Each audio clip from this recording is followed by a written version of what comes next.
Hi everyone, my name is Robert and you're watching That's the Movie. So, if you've seen any of the previous videos, this is not the official set, this is just a temporary set because I'm in Miami visiting my sister Sasha. That's Sasha Marina. Yeah, so I'm just here temporary, this is just a temporary set, but today I'll be reviewing The Hobbit, Desolation of Smaug. So I went to go see this movie about a week ago, and I think it was a lot better than the first one. But with some of you who aren't familiar with the series, The Hobbit is a children's book written by J.R.R. Tolkien. He wrote the Lord of the Rings series and a bunch of other sci-fi fantasy series that's probably not most people have heard of, but he's written quite a bit. And this is probably his most famous. He started off with The Hobbit, which is one book. It was a children's book, and when he finished this series, the first book, he thought that this was a much more mature and adult story, that it could not be told anymore as a children's book.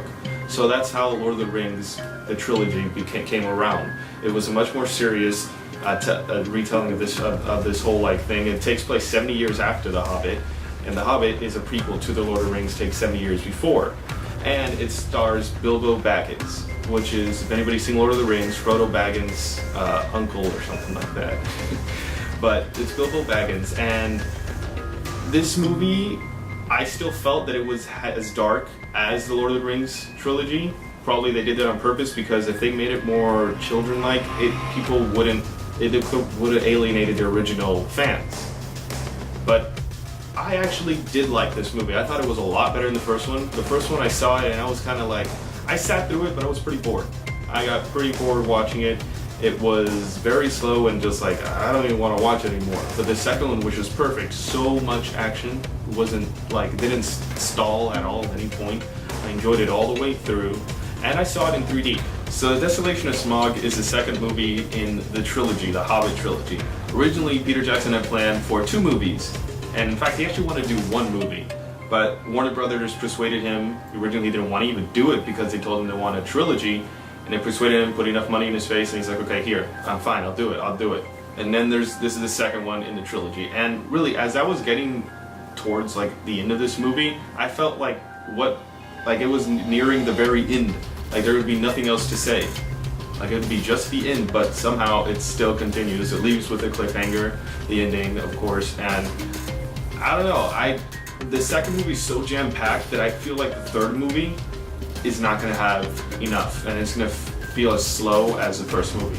But that doesn't affect the second movie. The second movie was great, and the directing, of course, was great, which is visually, always, any of Peter Jackson's movies, they're just amazing. They're pleasing to the eyeballs. They look nice.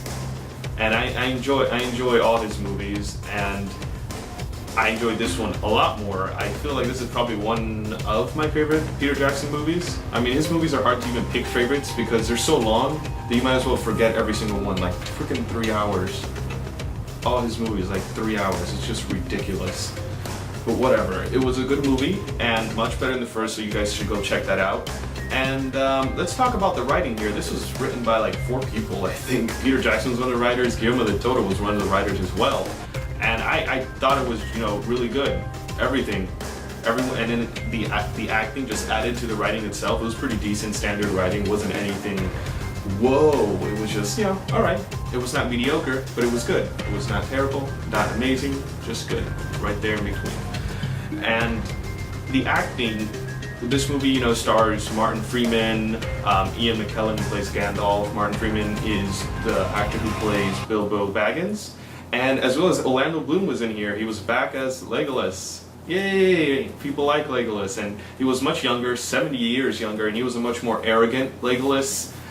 Very rude, didn't really like anybody that wasn't elves.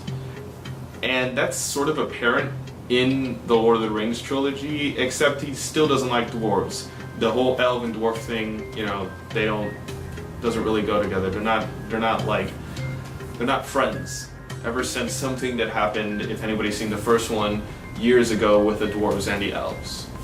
But anyways, everyone in this movie was just spectacular, the acting-wise, magnificent, and especially Benedict Cumberbatch's Smaug. His voice acting just stole the show completely. Like as soon as he came on, I was like, oh, this is like the best thing ever.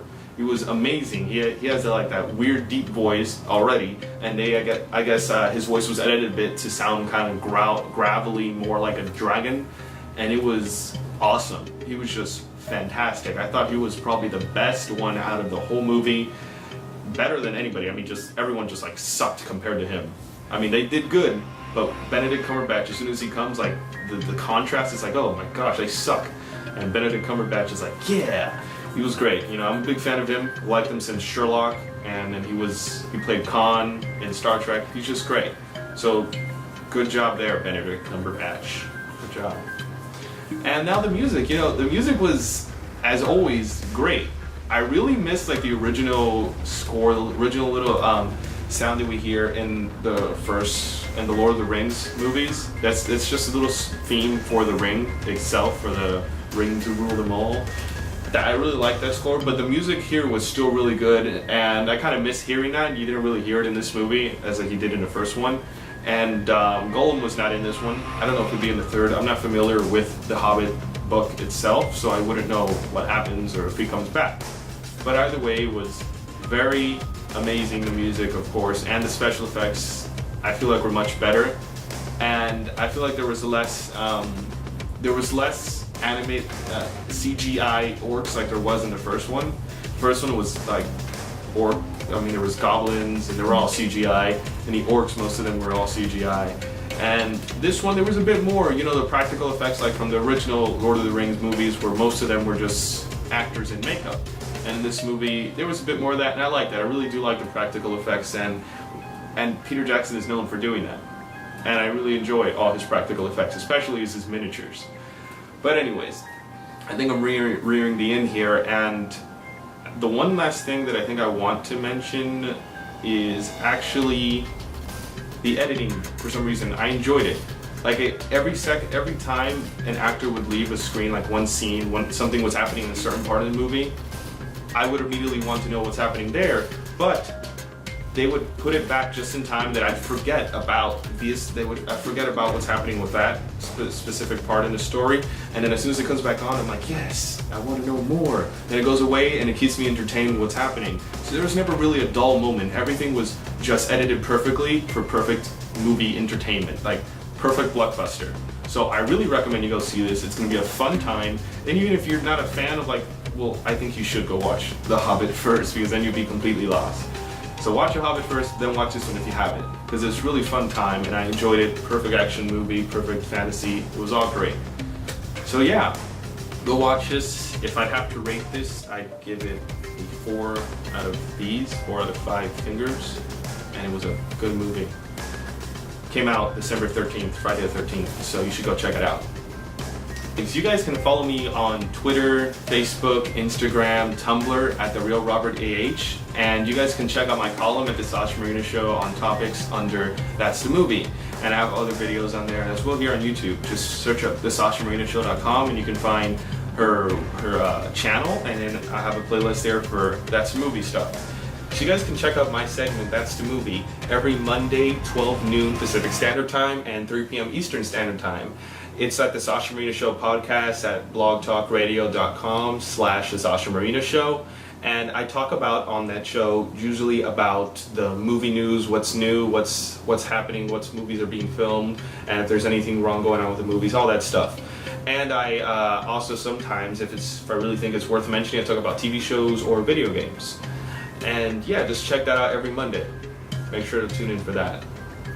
So yeah, that's the movie.